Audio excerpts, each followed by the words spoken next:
প্রিয় বন্ধুরা, সবাইকে একটা কথা বলি। সবাই বলছে যে ইংরেজিতে পড়েছি দাদু, নো দাই সেলফ। এ কথাটার অর্থটা নিজেকে জান। এই নিজের এই চরিত্র সম্বন্ধে কি করে জানবে? প্রত্যেকটি মানুষের চরিত্রের ভিতরে ভালো চরিত্রের থেকে মন্দ রূপটাই কিন্তু জগতের মাঝে প্রকাশ পায়। প্রত্যেকটি সমাজের মাঝে যখন প্রকাশিত হয় সেই গোপন চরিত্রটা, অর্থাৎ খারাপ চরিত্রটা, তখন সে বুঝতে পারবে সেটা হচ্ছে একদম কাছের মানুষ, না হলে চেনা কঠিন। ধরো একজন সাধু ব্যক্তি, দরবেশ চেহারা, সুন্দর দেখতে, ব্যবহার আচার বাইরের থেকে খুব সুন্দর দেখা যাচ্ছে, কিন্তু তাকে নিয়ে যখন ঘরে রাত্রি যাপন করতে দেওয়া হলো, সে কি করলো? ঘরের দ্রব্যগুলো, যেটা মূল্যবান দ্রব্য, সেইটাই সে চুরি করে গোপনে নিয়ে পালিয়ে গেল। তাহলে সেই সাধু ব্যক্তির চরিত্র কি বোঝা গেল? বোঝা গেল না। সেরকম প্রত্যেকটি মানুষের ভিতরে লোভ, লালসা, কামনা, বাসনা লুকিয়ে আছে। যখন সে খাবার টেবিলে বসে, বলার সময় কিন্তু খুব ভালো ভালো বলবে। বলবেন যে নবীজি বলেছেন, স্টমাকের 4 ভাগ করো, 4 ভাগের 2 ভাগ খাও, 1 ভাগ ফাঁকা রাখো, 1 ভাগ পানি দিয়ে পূর্ণ করো। অর্থাৎ এক অংশ ফাঁকা থাকলে হয় কি, গ্যাস যেটা হয় খাবারের পাকস্থলী, সেই পাকের আবার পাকানো হচ্ছে, সেই ক্ষেত্রে সেই জায়গাটা হজমের সহায়তা হয় এবং শরীর সুন্দর থাকে, সুস্থ থাকে, মল নিষ্কাশনও ভালো হয়, পরিশ্রম করে উপকার পাওয়া যায়। কিন্তু বলার সময় বলল, সেই ব্যক্তি ওই উপদেশ বলবে, উপদেশ সে নিজেই মানে না। মহানবী সাল্লাল্লাহু আলাইহি ওয়াসাল্লাম যেটা বলে গেলেন মানুষের কল্যাণের জন্য, নিজে অনুধাবন করার পরেই তো বলেছেন, নাহলে বলতে পারতেন না। সেটা হলো সৃষ্টিকর্তার প্রদত্ত জ্ঞান। সে জ্ঞানের আলো জগতের কল্যাণের জন্য দান করে গেলেন। কিন্তু বর্তমান সমাজে যাদের দেখা যাচ্ছে খুব ভালো সাধু ব্যক্তি, কিন্তু তার চরিত্রে এত লোভ, আমি বাস্তব প্রমাণ পেয়েছি। খাবার টেবিলে বসে একই সাথে আমরা অনেকগুলো মানুষ খেতে বসেছি, যিনি ওই জ্ঞানের কথা আলোচনা করলেন, তিনি করলেন কি, খাবার টেবিলে বসে, ওরে বাবা, মাংস বোধহয় 1 গামলা ধরে নিজেই খাবে। এতে উপদেশ দিলেন, কিন্তু খুব ভালো। আসলে উপদেশ দেওয়া যায়, উপদেশের সেই আদেশটা পালন করতে গেলে অবস্থা খবর হয়ে যাবে, তখনই হচ্ছে কবর হয়ে যাবে। আর সেইটি প্রকাশিত হবে জগতের মাঝে নতুন খবর। সাধু ব্যক্তি মরণ, অর্থাৎ কবর। তবে জাহান্নামের আগুন সবার ভিতরে কিন্তু লুকানো আছে, বাস্তব জীবনে নিজের চরিত্রের ভিতরে। তো এইটা নিজেকে অনুধাবন করা, নিজের ভিতরে লোভ, খেতে বসেছি, বহু রকম দ্রব্য খাবার টেবিলে দেওয়া আছে, কিন্তু যখন খেতে বসবো তখন দেখা গেল যে এতগুলো আইটেম আমি খাবো, নিজে অস্থিরতা প্রকাশ করছে। এত খেতে হবে, লোভ আছে প্রত্যেকটি খাদ্যের করে। মাংস আছে, পোলাও আছে, ডিম আছে, মাছ আছে, ভালো ভালো মাছ, বড় বড় মাছ, আবার ছোট মাছের চচ্চড়ি, কত কিছু আছে, সব খেতে হবে। অবশ্যই খাওয়া যায়, উপায় আছে। আমি আমার জীবন দিয়ে বলছি, 42 থেকে 43 আইটেম দিয়ে একসাথে বসে খাওয়ার টেবিলে খেয়েছি। কোথায়? সেটা হচ্ছে ভারতবর্ষে ক্যান্টনমেন্টের ভিতরে, ফোর্ট উইলিয়ামের ভিতরে। এটা হচ্ছে মিলিটারিদের বড় খানা দেওয়া হয় মাসে একবার। তো খাবার খেয়েছি, 42টা আইটেম ছিল সেখানে। তো 42টা আইটেম কতটুকু করে খাবো? তখন হচ্ছে যৌবনকাল। যৌবনকাল, অল্প অল্প খেলাম, প্রত্যেকটা আইটেম অল্প অল্প করে নিয়ে আমার একটা নির্দিষ্ট একটা পরিমাপ, যে আমার পেটের ভিতরে এইটুক যেতে পারে, প্রত্যেকটি স্বাদ আস্বাদন করলাম, খেয়ে নিলাম, হয়ে গেল।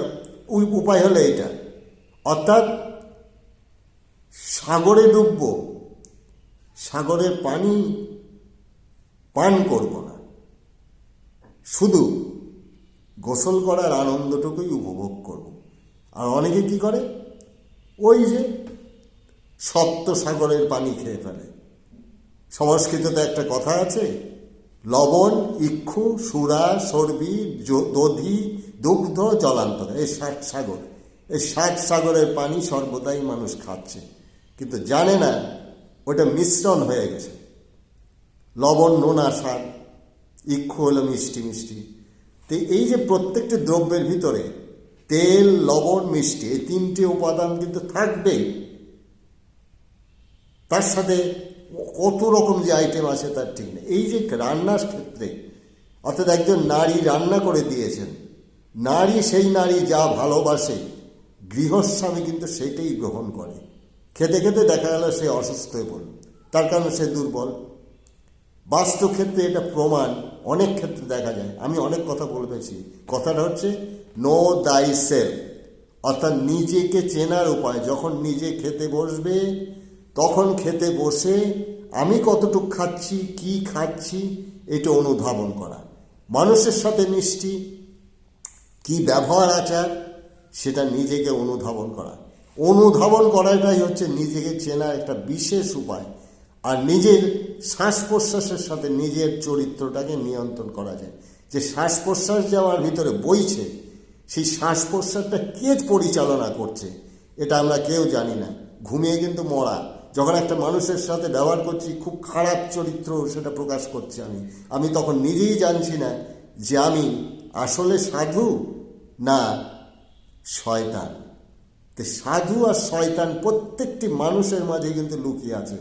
এই নিজের চরিত্র চিনতে গেলে নিজের ভিতরের উপায়, চরিত্র, প্রাকৃতিক ধর্ম, ব্যাপারটা হচ্ছে নিজের স্বভাবটাই হচ্ছে প্রকৃত ধর্ম।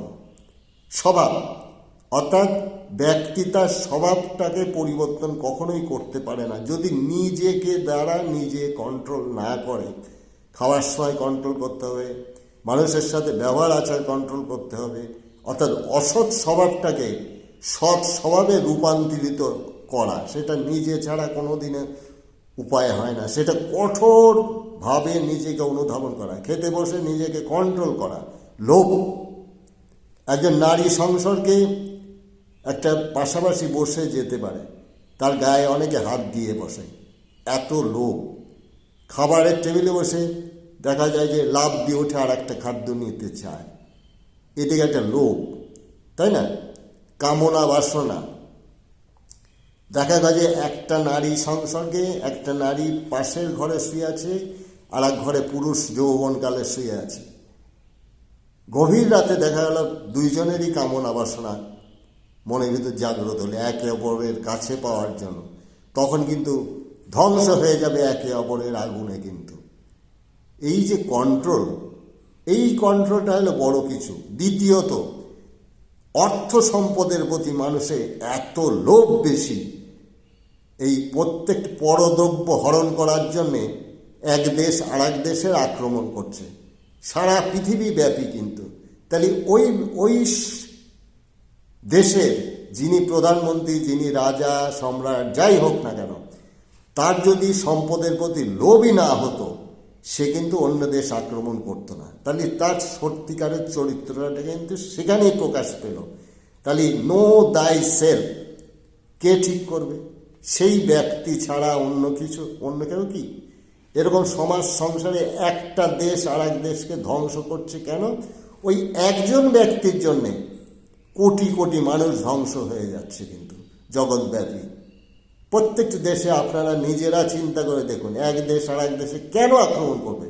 দ্বিতীয়ত, লোভ না হলে কোনোদিন আক্রমণ করে না। অর্থাৎ সম্পদের প্রতি লোভ, পরদ্রব্য হরণ করার মতো লোভ, যে শয়তানি চিন্তাধারা। কোনো মানুষ নিজেকে যখন চিনতে পারে যে আমার চরিত্র ভিতরে খারাপ আছে, সেই চরিত্রটা মানুষের মাঝে গোপন চরিত্র প্রকাশ করব না। আমি যেমন আছি, আমার যেমন রূপ দিয়েছে সৃষ্টিকর্তা, আমি সেই মানুষের মতো মানুষ হব। অর্থাৎ মানুষের ধর্ম হচ্ছে মানবিকতা। যে মানুষের ধর্ম মানবিকতা ছেড়ে আমরা শয়তানের ধর্ম ব্যবহার করছি। সমাজ সংসার সর্বক্ষেত্রে শয়তানের অত্যাচারই কিন্তু সর্বদা হচ্ছে। সাধু এক ব্যক্তিও কিন্তু হতে পারেনি, কারণ সাধু হতে গেলে খবর আছে। অত সোজা না যে ফট করে আমি মুখে বললাম সাধু হয়ে যাব। সাধু হতে পারে না। বয়স হয়ে গেছে বুড়ার, দাদু হয়ে গেছে, কিন্তু দাদুর ভিতরে ওই কামনা বাসনা লোভ লালসা নারী ভোগ করার জন্য দেখা গেল যে বৃদ্ধকালে যে আবার বিয়ে করে বসে সেই নারী ঘরে নিয়ে আসে, আর বেশি দিনও বাঁচে না। সে বুড়া ওই আগুনে পুড়েই ধ্বংস হয়ে চলে যায়।